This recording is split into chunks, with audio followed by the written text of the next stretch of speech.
torta sandwich. Yeah. Just thought that's why I'm going to start.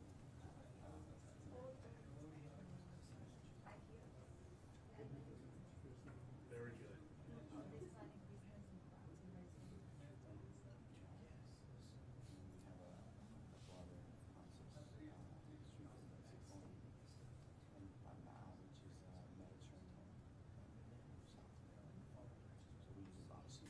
It's all seafood.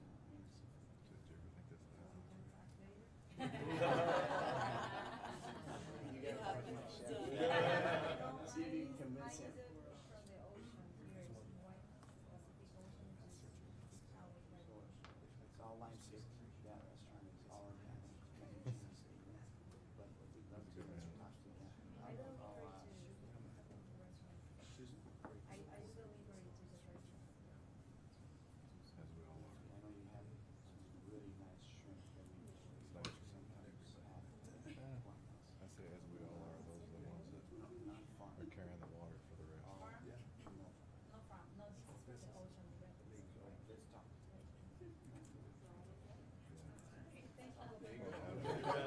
That's what I'm here for. That's called economic development. That's pretty shouldn't happen. It's all about networking, right? That's a few more gray hairs to The her. best in the back. 17 years, they go.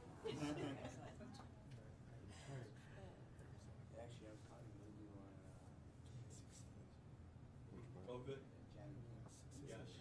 Yeah, they're all over the place. It's my favorite We had a tough week job. of the year. It is just such a the So Phoenix you Open, would think- police management, Phoenix Open. It's just grown. It actually is a leading indicator of the economy. I mean, you can really see how the economy is doing just by how many skyboxes are up. 16. Amazing.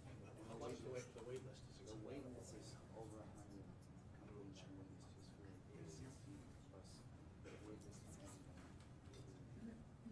So whether you want to buy a box there as a company or just go general admission for I think $20. Half night, it's like, first part of the week, you can go Monday, Tuesday, free. And, it's really, but if you've never been there, strong. When did you retire? It's a great. When did you retire? 2016. Yeah. Yeah, it's just fun. So you were there just after it really So now started. we're running into the problem of not having enough employees. Is that right? All the That's the lawsuits. number one problem. Yeah, I hear that from every business owner and entrepreneur. I mean, national, we don't have, like, literally every week, I'm looking for employees. It's not enough people. It's increasing I bet. wages too. How many years? Populous is counting. So you rode the wave the entire time. How can I solve that problem? Well, I mean, to me, that's ultimately an immigration reform solution. That's how we solved that problem in the past. What do you think of? Kudos to you, man. Thank you. That is not an easy job. Well, I think what's never talked about when you have this cost of labor deciding the ballot is the amount of jobs that we didn't have. I mean, I think we're killing So teenage you really boys understand in this country. My son Jeff, You see how big the issue's getting. I wanted to get a cup of coffee and watch him work behind the counter. Maybe he was working $8.05 an hour. He's You guys reach out to not us. worth I know. you know, at age 16. Very So curious about making sure that's why that we do you're everything seeing we can. We know that the government can't fix restaurants everything. go to And it's going to take another private automation partnership. It's going to and take robots. solid people working. And we know that this is coming and it can't be stopped, but it shouldn't be And starting we don't at have the all entry these level people to economy. table. It should be starting But the high bubble tech. table would need to be there. So I'm concerned about that. That's what I'm I think that this incremental increase in minimum wage is pushing us out of the workforce rather than. So I worked professionally. I own private businesses and health and services. So I work with autistic, schizophrenia, bipolar, dual diagnosed, criminal insane, mentally ill, co-occurrence. Well, the good news is disorders. we're still highly competitive. That our bad ideas are less bad than California or Colorado's. But that's one that I wish we could have it do over. I do think we could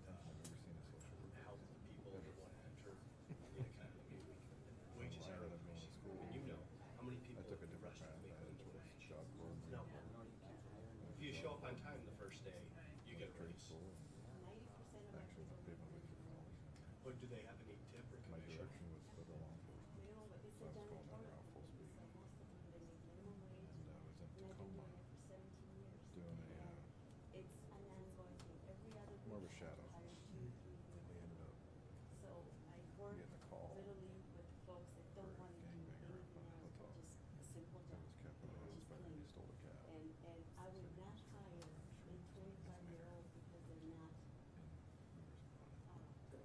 they don't want to work. My ideal employees are 45 to 65. And a lot of these 65-year-olds don't want to work You know, because you've been they to take Tacoma. Social Security. There's That is my number one problem. a lot of air between you and the ground. So it's, And you're 60 miles that's an why hour. one of the things that I want to do. And I See decided what after can we we had do about that. everybody It's literally very, contained very us difficult for in my, a contained situation, and I low raised income. man. I decided at that point in Most time, of them work minimum wage, and my size, us as a small my business strength, owners, now that minimum wage is gonna go up, I grew up on a dairy we're farm. like, everybody's pushing us down. Big corporations are coming in, and we're, Fit for me 'cause I'm too big, too strong. I don't know it's what very to do. popular. I think in that case, that inflation. Because I've seen too many kids die. affects everyone. And if you- I grew up with it. minimum wage went up, that means that I still all the have costs just are up, friends. which means that you can raise your prices, which Couldn't means deal you with can the demons. afford to pay more and also make money. I mean, that's how it works. That's why I'm so And passionate. I've That's why been I out love of the private this sector job. for a number of years, because we wouldn't have been able to hire teenagers in school. I knew people in the voice who would never amount to Tackle that. $1,000. You know, we had our pick of teenagers, You know, but at the end of the day, our people kids that matter didn't to me are make my kids and my tips, wife. and they made significant tips. And this is just, man, Why when I not meet my set up kids, that I, my legacy of my kids. that I go through on a daily basis, is fighting with the government, because they prefer So to until get then, good I'm gonna work as many bones as I checks can. than coming and working minimum wage for us. Mhm.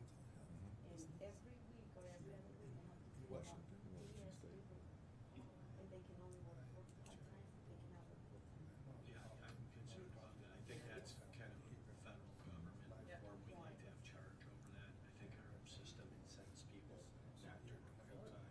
You get to a certain amount of hours, and then they're told if they work another hour, they lose the benefits. Is that something we need to bring up? Sure. Funny how it is. I mean, if we're gonna fix People it, don't really have any to tell administration would themselves be this they're administration. Feel like right now, maybe Yeah, I mean, as good as the economy is in Arizona, as Only that. hard as it is for you to find workers, we have 135,000 people in the state that are being paid by our federal government to stay home, do nothing, Someday it could be you. self-medicate, and watch Netflix. Carbon comes back. I'm not a positive person, I wanna think outside the box all the time. I don't It's better to fix be the problems that come in. realistic. I think able-bodied people between the age of 20 and 50 should be in the workforce where possible. And I think we should align incentives that way. And we should incentivize work. The federal assistance. Yeah, this is the place to bring it up. Exactly. Right? Everybody's helping bring that up. I'm not getting. It's already on, nervous. I'm sure it's on the record. I don't know. Don't lie to us. No, no, I'm not nervous, it's just, I've been already in the road. I started getting to know my politicians in 2012. I didn't met you before, because remember, if you have more than 50 employees, you have to cut back. Yes. I literally laid off people in 2012. Just bad policy. Just bad policy, and I says, I need to get to know my politicians, so what they're doing for us as a small business owner. I am very proud that I'm an American citizen, and I'm living my American dream, and nothing's gonna stop me, so anything I can do to Yes. push There's no forward. substitute for adoption, voting, and thinking both. I mean, many of these policies got there by These are all very good intentions, good people. poor outcomes and results. But in a growing economy, you really have the opportunity for latitude and change on some of these things, especially because there are jobs waiting. Would you go with work requirements, the waiver requirements, you have to Medicaid? I think that's very common. Well, we should get it. Why are we Yeah. going back and saying other bands?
feel more at ease, more calm, but still struggling out there. We just need to get the word out. Yes, And come up with new ideas. and these elections have consequences. Big consequences. Amen to that. Yes.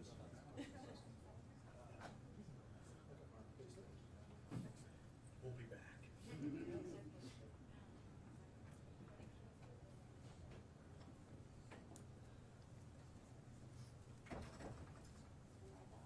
I formally ran the Tucson Hispanic Chamber. I know that's in southern Arizona.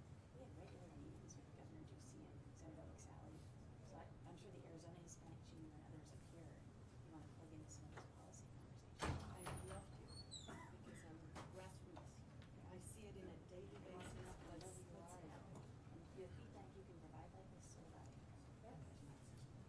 Yeah, that's what I'm here for. First time I see this. Hi everyone, I'm Annalise. Hi. Hi guys, nice to meet you. Thank you so much for coming. Sorry we're running a little bit behind, but we're about to start. Do you have any questions? Good? No? Okay. This is U.S. Treasurer Rita Carranza.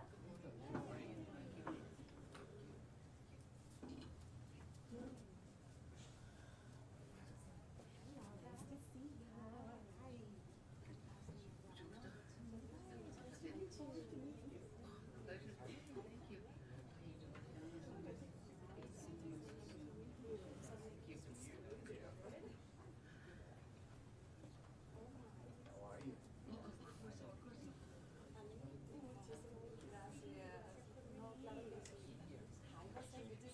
Good.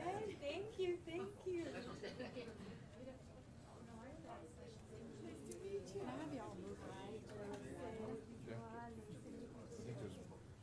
No, just just push over. I'm sorry. I'm not sure.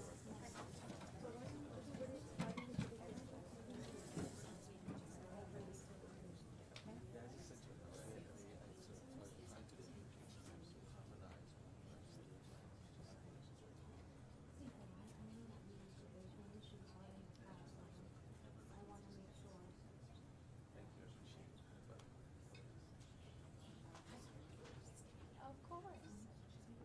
Yes, so let's make sure with phones, to put them on silent.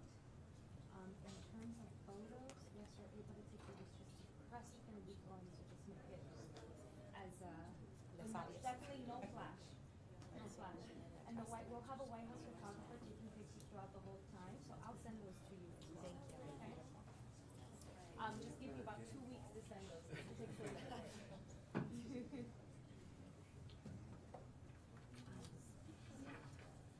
So just as a friendly reminder to everybody how this is gonna work, we're gonna let, the Vice President come in. He will greet each of you. We'll have a few moments before the press comes back in. Once he's seated, we'll allow the press to come back in. And then opening remarks will take place, before, Yes, you can take pictures just like up front. Sorry, Yeah. sorry about that. Sorry. Okay, so it will go Vice President Pence, we'll kick it over to Governor Ducey. He will then give it to Senator Sally, and then to Clerk Colombo. And at that point, we're taking the U.S. back out. And then. After the U.S. Treasurer, we turn it over to David at the Libra Initiative. Okay. And then we open it up for discussion. The Vice President will do that as well. Hand it over to David? No, it would be right after the U.S. Treasurer, then Okay. it goes to David. So they're all transitioning themselves. Well, it's not everyone, it's just, yes, the four principals. Perfect. Okay. So we won't go around and do introductions all, they've got our biases in. Nope. Yeah. Nope. Sounds good. But then we'll take media, I guess, after? Yes, we take media out after the U.S. Treasurer. Great. And. That's for now, but sometimes we decide Could change. differently, so that's why I've told all of you that. Great. Thank you so much for being here. I know that you did something for the SBA administrator. What can we do to help bring more troops on this? I figured it's my purpose to ask you before that. No, thank you. I appreciate that acknowledgement in the nomination process right now. And so as soon as I learn about a potential hearing date and whatnot, I'm sure you'll be reached by some of the staff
everybody.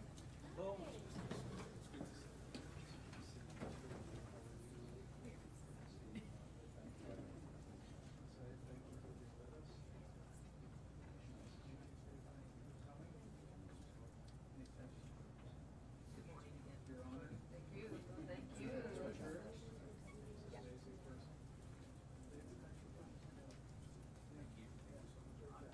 Great job. Hi. Great to meet you. Thanks for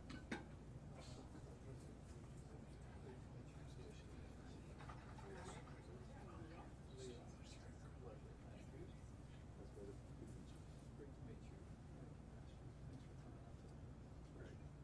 Laura? Thank you. We're headed to Tucson after this. If you need a ride. Might just find it. Load her up. Load her up. Pastor Ivy said hi to you. Great to meet you. Thank you. Very good. Good to see you. Okay, well, we'll get settled. Thank you. Great to be here.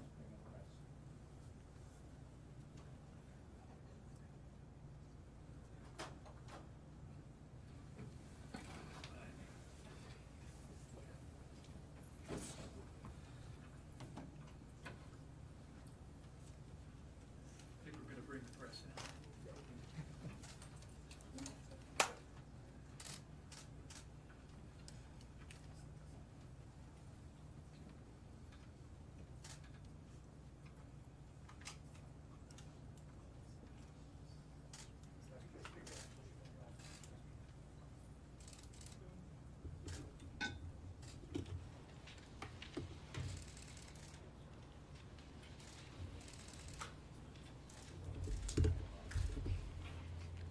Do you think they have enough lights?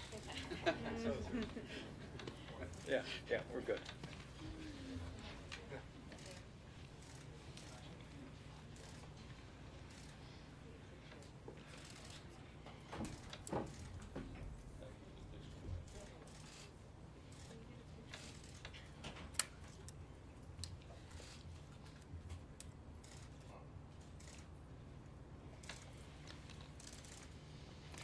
Well, let me welcome everyone here, and particularly let me express my appreciation to Pastor Jim Costin of First Baptist. Thank you for the warm hospitality here at First Baptist Church. It is great to be in Arizona.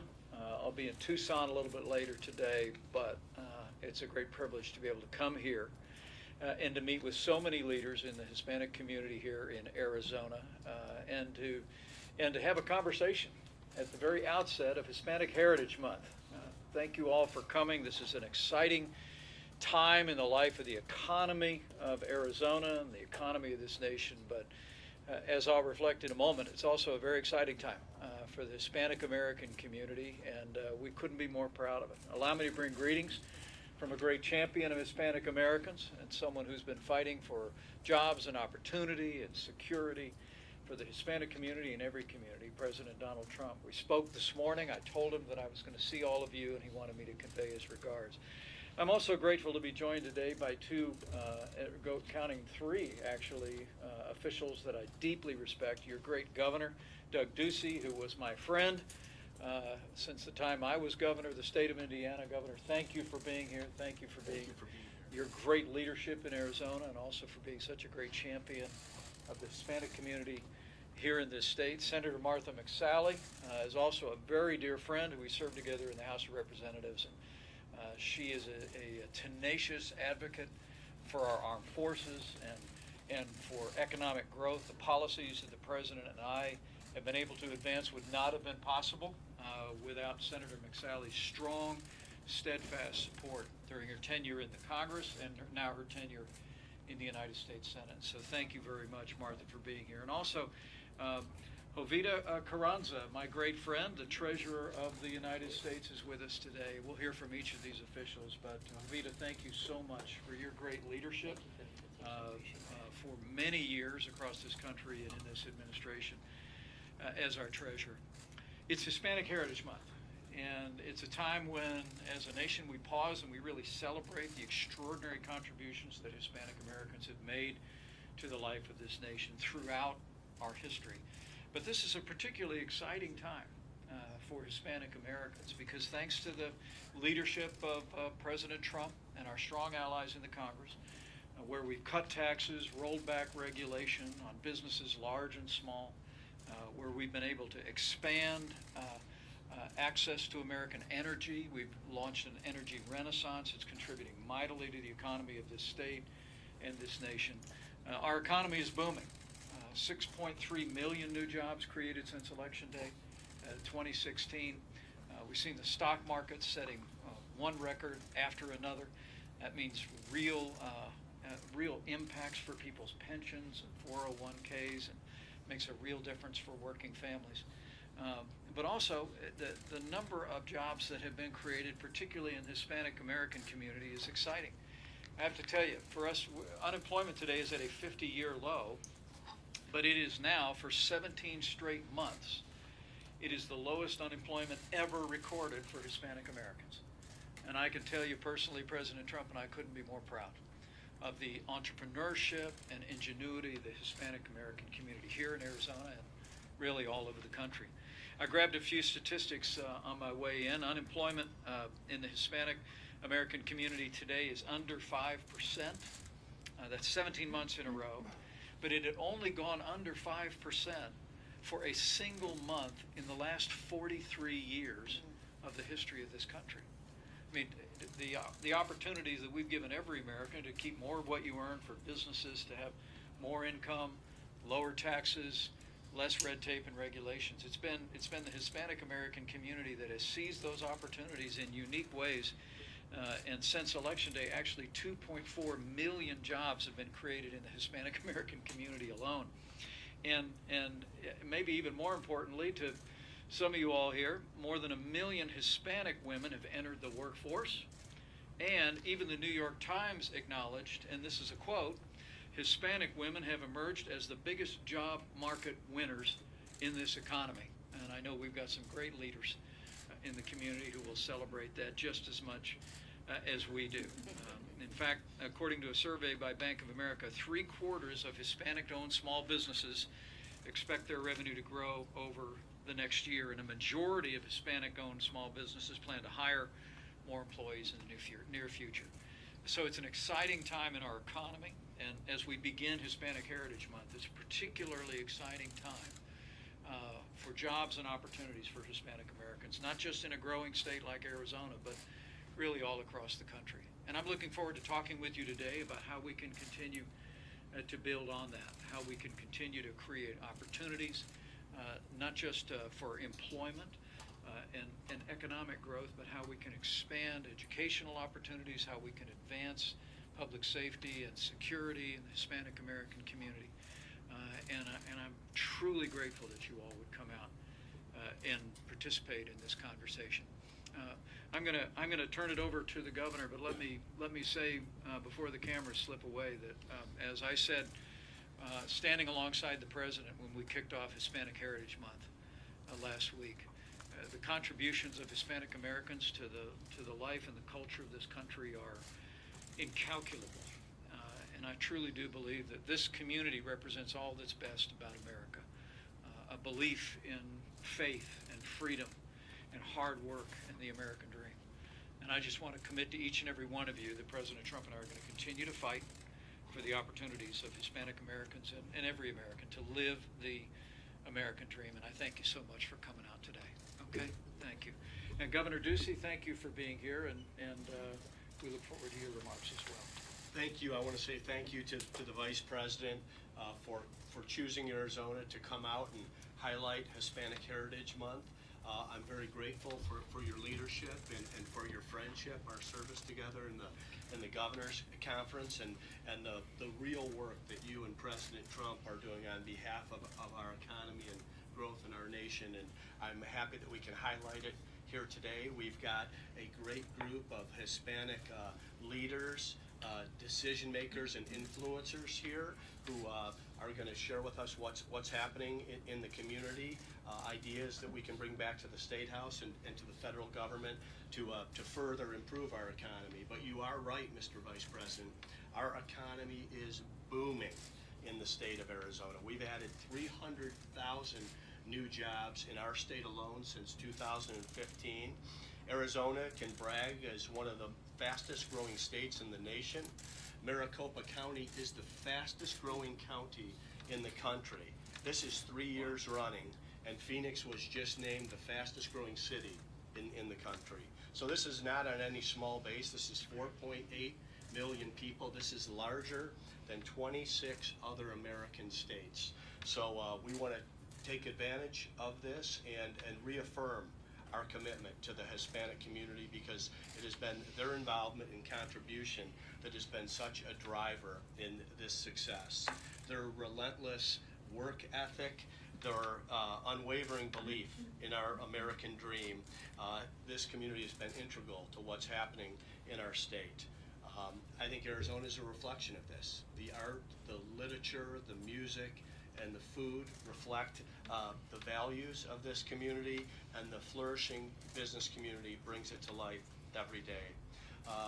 The contributions of the Hispanic community is something for everyone in Arizona to be proud of and to celebrate. And with 2019 came a very special milestone, the 60th anniversary of the Arizona-Mexico Commission, something that was founded by Governor Paul Fannin, who said, Mexico is our neighbor, God made us neighbors, let us be good neighbors. And it's something we're very proud of. Our relationship today is as good as it has ever been. So I'm immensely proud of the hard work, dedication, and collaboration that it's taken for 6 decades of the Arizona-Mexico Commission. And with an economy that continues to boom, it comes as no surprise that the Hispanic community in our state and nation continues to grow. Just a couple, I think, key stats. In 2017, Latinos accounted for nearly 1/4 of entrepreneurs in the United States, despite being just 18% of the population. It shows the innovation that is so natural in this community. From 2000 to 2017, Arizona's Hispanic population grew 42%. Today it's over 2.2 million people, and by 2022, Hispanic buying power in Arizona will surpass $57 billion. So I want to thank you all for your commitment to Arizona and opening up opportunity in the Southwest. Arizona remains committed to working with our Hispanic community to accomplish these things that matter. Thank you, Mr. Vice President. Great job. Great job, Governor. Thank you. Thank you. Senator? Mr. Vice President, welcome back to Arizona. It's great to have you here, and it's great to be with Governor Ducey and our leaders here representing the Hispanic community as we celebrate Hispanic Heritage Month. It's an absolute honor to represent the great state of Arizona in the United States Senate. And we are a very diverse state. And I've been spending my whole life fighting stereotypes, making generalizations about, groups of people. But the numbers certainly speak for themselves. With the environment that we've been able to create, with the policies and rolling back regulations and cutting taxes on small businesses, we now see Hispanic-owned businesses growing at an incredible rate. Between 2012 and 2018, Hispanic entrepreneurs and Hispanic-owned businesses grew by 40% across the country, while other businesses were growing at more like 18 to 20%. And I'm particularly proud to see the growing number of female Hispanic entrepreneurs. You are the job creators. You are the ones that are getting up every day and making such a difference. The men are as well, but the growing number of female Hispanic-owned businesses is just incredible across the country and across our state. Our population in Arizona is about 30% Hispanic, and it's going to continue to grow. So you are making such a difference, and it's an honor to be able to partner with all of you. And I really look forward to hearing your feedback today as we continue to work together to provide more opportunities for everybody, especially for Hispanic Arizonans. Thank you so much, Senator. Yeah, and thanks for all your great support for that agenda. And I want to recognize the Treasurer of the United States. She's going to be traveling with me and with Senator and the Governor down to Tucson, because we're talking about the United States-Mexico-Canada agreement. Because for all the momentum that we have in this economy, President Trump and I are absolutely determined to call on this Congress to bring the USMCA to the floor and bring it to the floor this year. We believe it is a win for Arizona. It's a win for America.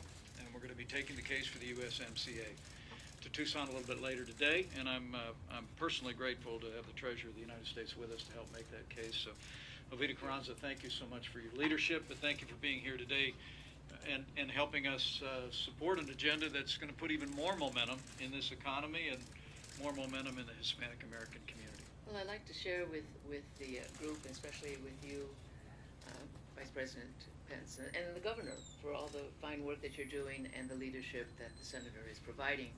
You know, bringing it back home, you have about 6,000 SMEs that in Arizona that have provided about $20 billion worth of export, which is a phenomenal number, and about 1.7 billion of that is in agriculture. But your real strong sector is the IT sector, as well as, and when I say IT, it's computers and electronics, and the other is transportation, that of heavy equipment. I believe we're going to visit that in Tucson. So all that spells to one word, two words: job growth, prosperity. And so the more opportunities we have with the USMCA trade agreement, which is very beneficial, especially for low exports, low revenue exports or value exports, less regulations and greater facilitation for trade. And anytime we facilitate any type of commerce, it means job growth, immediate job growth, efficiencies for the private sector, and all that results into greater benefit strengths for the workforce, as you know. The other point I wanted to make is that SMEs in Arizona, over 550,000 of them, represent about 99.4% of your businesses, which is pretty strong. And that represents about 45% of the workforce in Arizona. So you have a great state, a lot of potential here for prosperity. And I have to reflect on one other number. The Hispanic community used to be the lowest number in any kind of reporting, and now it is the thriving number. Right. And every principal in the government has been touting the growth in the Latina entrepreneurship sector, as well as in high school graduation numbers are progressing. Even school debt is been lower, and poverty levels in the Hispanic community has improved significantly. So we're driving some of these very strong numbers of prosperity in the United States based on what the president has provided as retooling this economy for all Americans to prosper. So I thank you very much for this opportunity to share. Thank you, Jovita. Thank you for your great service to the country, and we're looking very much forward to a conversation with each one of you about how we continue to build on that momentum. But I can tell you that I don't think the president or I ever missed an opportunity to brag on the incredible progress in the Hispanic American community. Lowest unemployment ever recorded for Hispanic Americans. Now 17 months in a row below 5%. It is a tribute to communities like you all represent here, states like Arizona, and I just want to promise each and every one of you we're going to continue to fight for those opportunities, because that businessman who became president looks at all of that progress: 6.3 million new jobs, record unemployment, 50-year low for every American, and he just calls that a good start. So Senator, get ready. We're going to keep going to create even better economic conditions and better opportunities, and really do so in a way that will continue to see this Hispanic American community thrive, Arizona thrive. And I thank you all for being here for the conversation. Thank you all. Thank you, President. Let's go.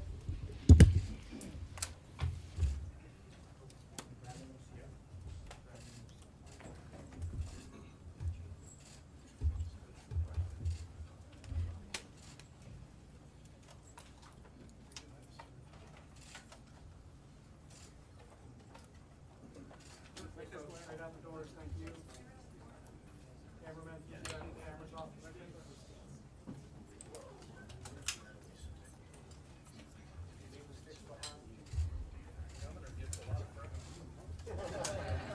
I didn't know we had those.